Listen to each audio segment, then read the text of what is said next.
Frank. Welcome to One on One. Welcome to our guest today. We are speaking with Frank. As you see, the title is going to make sense here very, very quickly. We're literally coloring outside the lines a Marine who created the Crayons Ready to Eat CREs. You heard it correctly. Crayons Ready to Eat. He is a Marine, but this is not the typical crayon you would think. Before we go anywhere else, Frank, introduce yourself. Tell us your service, time of service you were in, and then we'll go from there. Thanks for having me on here, DP. I greatly appreciate it. It's an honor. Uh, like you said, my name is Frank. Last name's Manteau, and I so I spent 7.5 years in the Marine Corps, and the Marine Corps was an integral part of my life because I graduated high school on June 1st of 1995. On June 7th of 95, my feet were on the yellow footprints in Parris Island, South Carolina. But there's something you said, Frank, that I want to go to. We're kind of just jump into stuff here. So you served, you get out of service. Is obviously when you were in, the moniker of crayon eaters was not something you were aware of. I read that you had talked about that. Tell us a little bit about when kind of you came into the understanding of, okay, what is this crayon eating thing? Because when I served, right, I'm a devil dog or I'm a leatherneck or you know what I'm saying, what have you, but the crayon eater, right? That's obviously today many people kind of associate it with it, but in your search for it, that created a unique situation, which today we'll talk about, which is CREs. But talk to me about the first time you heard the term crayon eaters. To be honest with you, I think it was through social media that this I saw this meme, and it was a couple meme. It was one meme, and then I started looking into it, and then I saw the one meme where it's got the officer with the two enlisted talk, or two maybe two other officers, and they had something about not eating the crayons or something like that, and I was like, all right, I think that was back in 2015 maybe that this came about to me, and I was like, all right, whatever's, okay, we're still calling us jarheads and devil dogs, but now we're being called crayon eaters, so let's just roll with it. And then whenever social media starts finding out what you're looking for, you start getting other things popping up. And I really didn't get involved in the veteran community up until a few years ago, to be honest with you. I pulled away from it. So for like 18 or so years, I alienated myself away from it. And then I started seeing, once I started getting back into it, the algorithm started, telling me, hey, here's more of what you're looking for, because I was doing, looking into starting businesses in 2017, my kamikaze woodworks. And then you'd see videos of actual Marines eating crayons. So we're embracing it, as all military does with the jokes. We embrace any jokes. So I was like, all right, I'm now a crayon eater. Here we go. What kind of sparked for you the idea from a business perspective? My kid was part of the high school band at the local high school. His girlfriend sucked him into the color guard. Now, I was already the guy that built props for the band. Now I'm getting sucked into building props for the high school color guard. And they needed a giant frame so they could jump in and out of.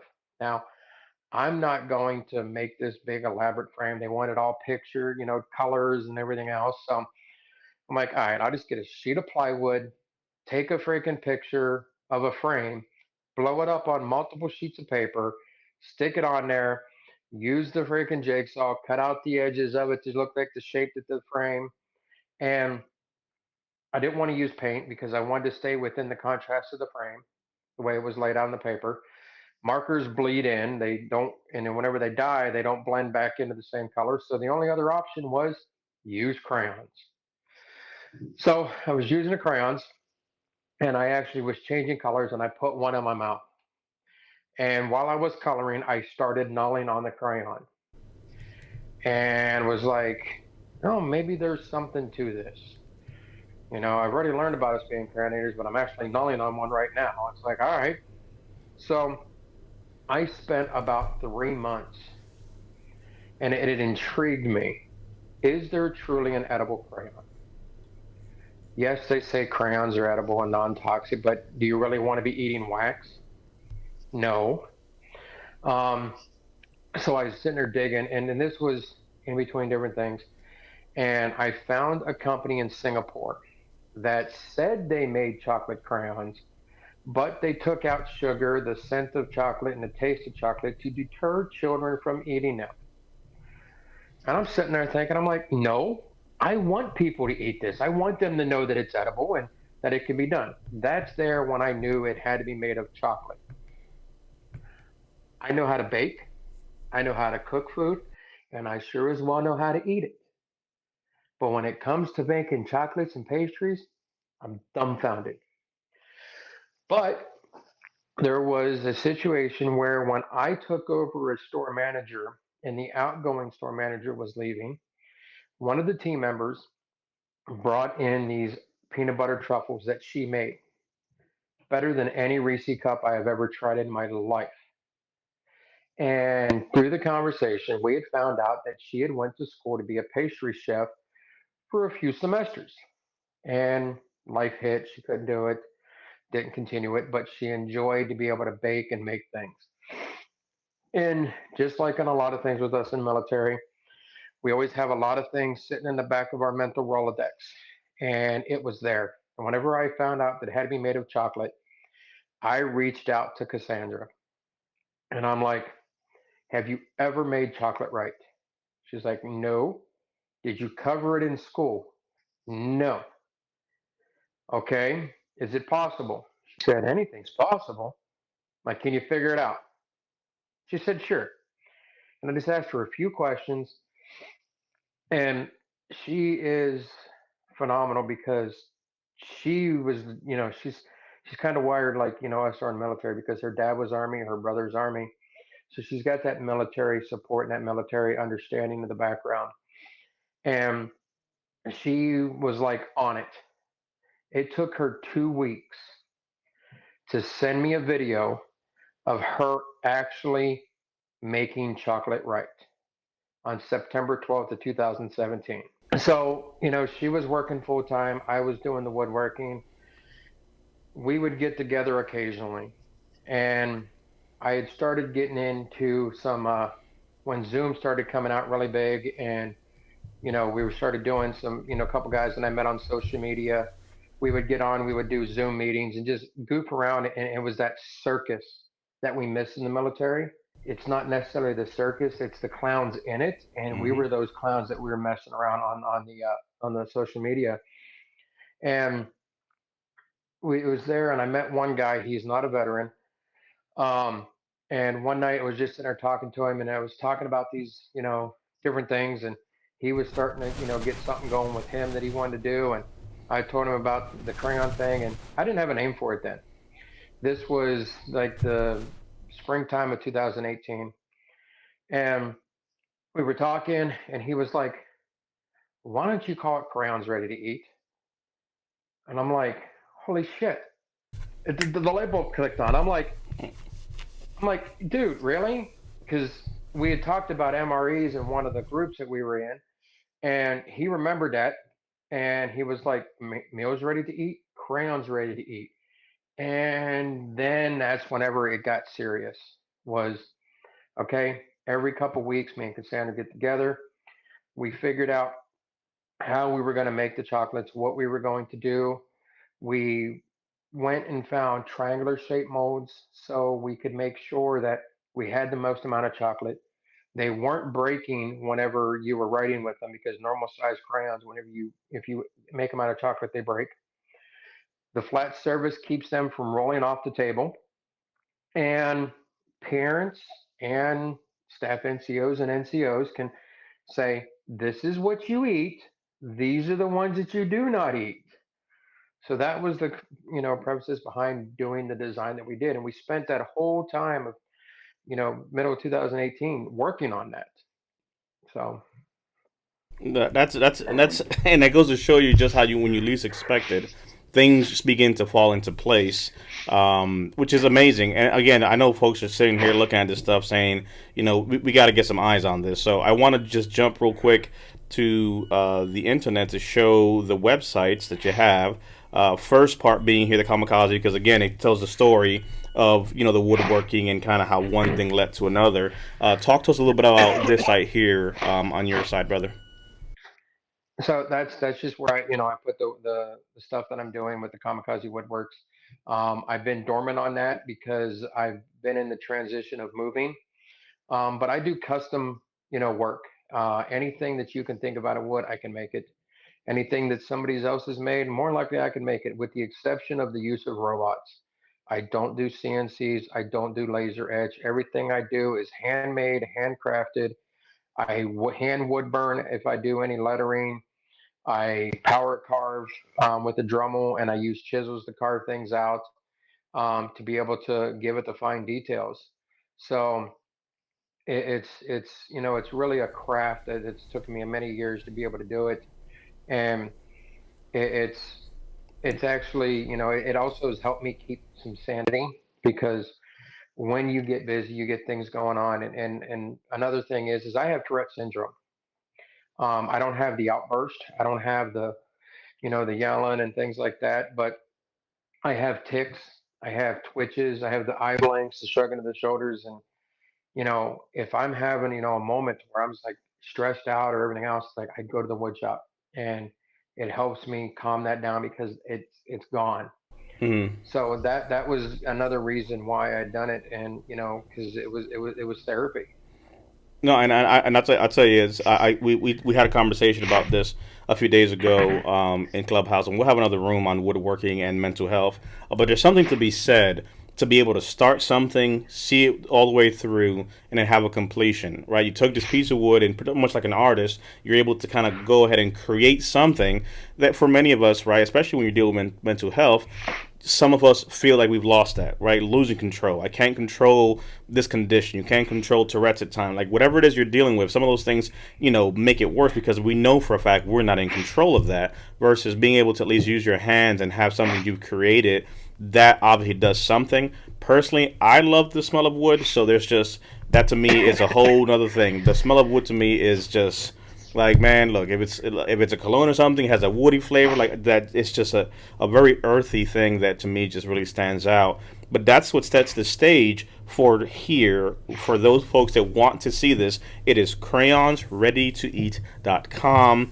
I'll let Frank talk a little bit about what's going on here as far as the fundraising that's going on right now, the crowdsource funding to help it go. But literally, this is amazing. I just wanted to come down here and just give folks a little bit of a preview. So we'll talk about that, but just for the people that want to see things, if you go to Instagram, Crayons Ready to Eat, you'll see literally.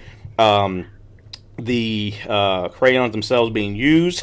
You'll see them actually in action here. They're edible. They can write. It's amazing. The packaging here. You can kind of get an idea. You see it has like the MRE kind of feel. Here we have some videos. Again, because people you got to get your fix because you're talking about chocolates and candies, and I'm like, I want to see this, Frank. But we'll come back to that. Frank, talk to me about where we're at right now and what the CREs encompass, the colors and flavors. I mean, the colors that you have and what they represent as well. Yeah. So we wouldn't be where we're at if it wasn't for the Marine Rapper. I had met him through doing a woodworking project, and it was finally 8 months that he was able to get down here to San Diego, and he started. He was the lead for the Bunker Labs Veteran in Residence program. And when I told him about the idea, he literally was like, I didn't tell him. He kind of, poked it out of me. It was like, what else you got going on? I'm like, I've got this idea to turn the Marine Corps joke into reality, crayon eaters. And his eyes lit up, and he literally got us involved in networking through the Veteran in Residence program, got us connected with Mike Sowers at Forge Clothing, Samantha Benia. I always mess her last name up. Sorry, Samantha, if you see this. Um, and they ended up, before we had any packaging, we had no packaging, no nothing.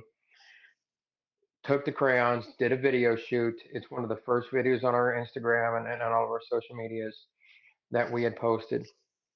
And that blew up within the first week, almost 2 weeks, to over 500,000 views. And that's when we knew that Okay, we're on to something here. And that's when we turned it into a business.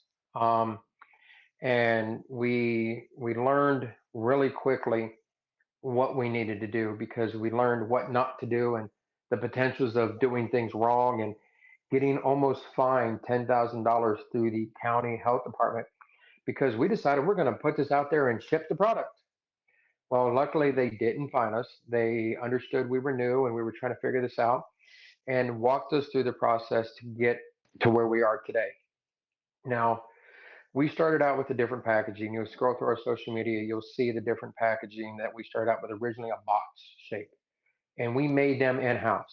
We printed them on matte paper, on cardstock, folded them, cut them out, folded them, all that stuff and everything.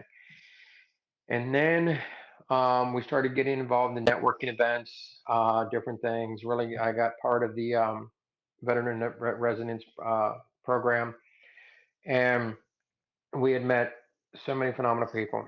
And then all of a sudden, COVID.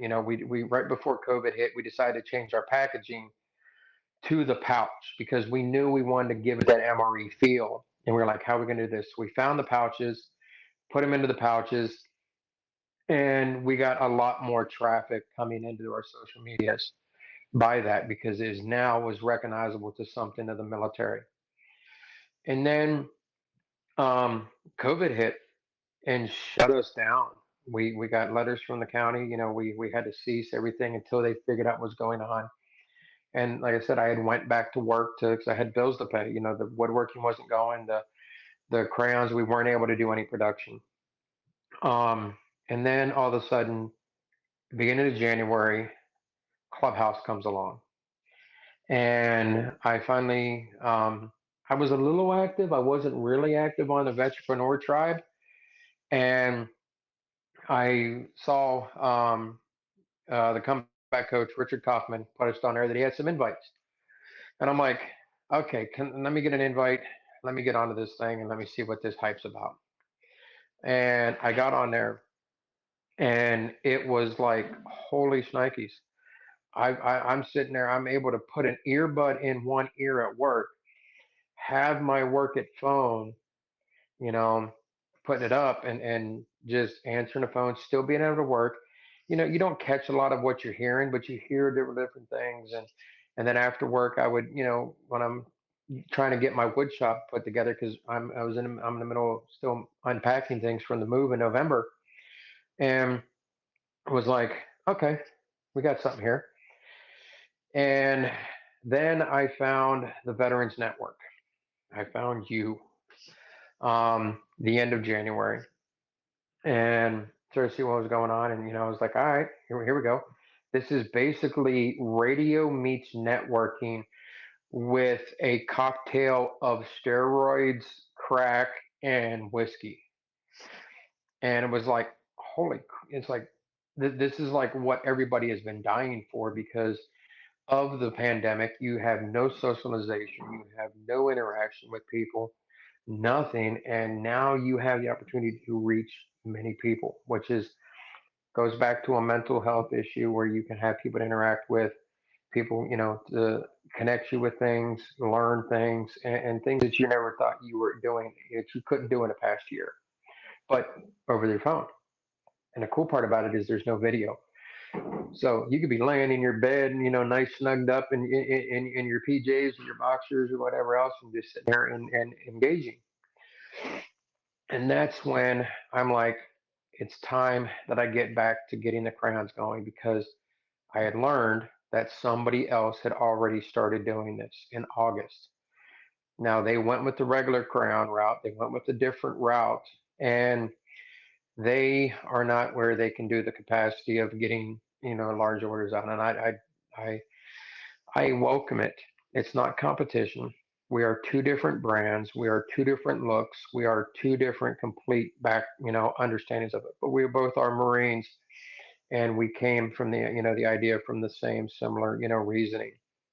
But the claim that I make, and we have put out there on our website and all of our social medias, that we are the first. We're literally the world's first colorable, edible crayon. Bottom line. And all of a sudden, September 8th, well, actually September 6th, my son comes home from work. He's sick.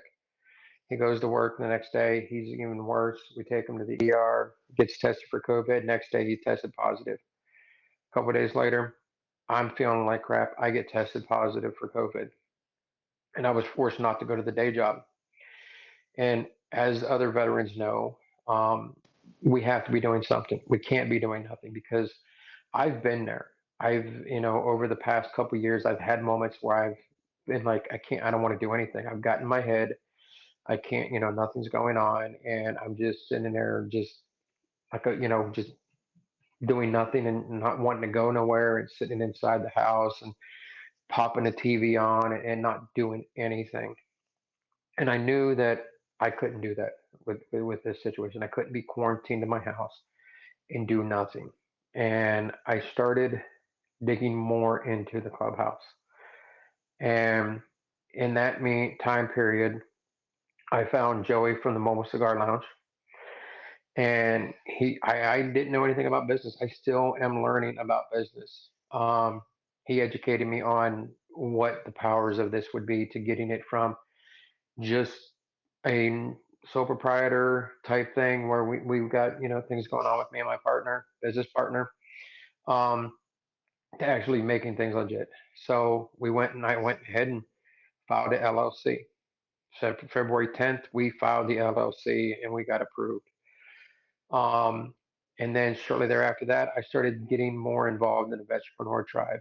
I met Nick Valentine, got me connected up with a great business consulting company that is now writing us a business plan and a pitch deck. I um, then connected with Robert Garland through Clubhouse, the owner of Fund the First, which is a fairly new crowdfunding platform that started in July. And he focuses on military and first responders. They actually use ID Me to verify your service to make sure you're legitimate. And we were toying around the idea of doing crowdfunding. But the one thing that stops us from doing it is a lot of these crowdfunding places, if you don't meet your goal, you don't get your money. If you, and their fees were ridiculous. And looking at his structure and actually from the first minute I met him, literally in 6 hours, I had the crowdfunding up and going, fully set up, tiers launched out. He even proofread it for me to make sure everything was good before he even pulled the trigger to publish it. And it was just like unbelievable. And in that time period, I met Eric. Eric is a phenomenal guy to be able to help, understanding a lot of things within business and within looking at things. Um, and Eric Ranks, was there to help me get me through some of the things as well. In the process of that, I followed this guy on TikTok. He's Blazing Star Barbecue, and he's a veteran owned. And he was on Clubhouse, and we were in a food room together. And we was talking, trying to find a co-packer because I knew at the capacity that we were at, having a cottage food permit, we could not ship our product. And I'm just like, I cannot do that. I have to be able to ship our product. We have to. And when it came down to that, it was like, I got to figure it out now. With Mike at Blazing Star Barbecue, ended up saying, hey, you got to find a CPG consulting company. I was in his room. I heard about this one. It's called Whole Brain Consulting. And he's like, everybody's talking about him. He's good. He finds you the right co-packers and everything else. So I'm like, all right, I don't know what a CPG was. He educated me that CPG was. It's, um, consumer packaged goods. And I'm like, okay, that's what I have. Good to go. So in my research, I was able to find a contact for the Whole Brain Consulting. He is a very big advocate of the military. His family is military. And he had spent time with me on the phone and helped me guide me into getting me connected to co-packers. So got the conversation started with the co-packers, and that's whenever we knew, okay, this is what we needed to do. We needed to raise this much money potentially on the high end. $75,000 our goal. Doesn't mean we need that. We won't know until we get the final details from the co-packer once they analyze our product and being able to get us situated on um, the professional packaging to upgrade ours and get it printed on, get the nutrition facts on there, and meet all the FDA requirements that are required. So we're now at this point, and I need to update the thermometer on our website. We went up to $6,000 so far, and we're only I think 20 days into our crowdfunding, and we knew that we had to pay homage to all the military branches, and we already were doing that, with the exception of Space Force. And once we decided we're going to go with the co-packers and get this, we're going to introduce our six color. And no matter what branch you're in, anybody can relate to this. Is we went with Jarhead Red, we went with Squid Blue, Dogface Green, Flyboy Yellow, Puddle Pirate Orange, and we are putting the nickname on the Space Force on the map through Crayons Ready to Eat and naming it Space Cadet White for the Space Force.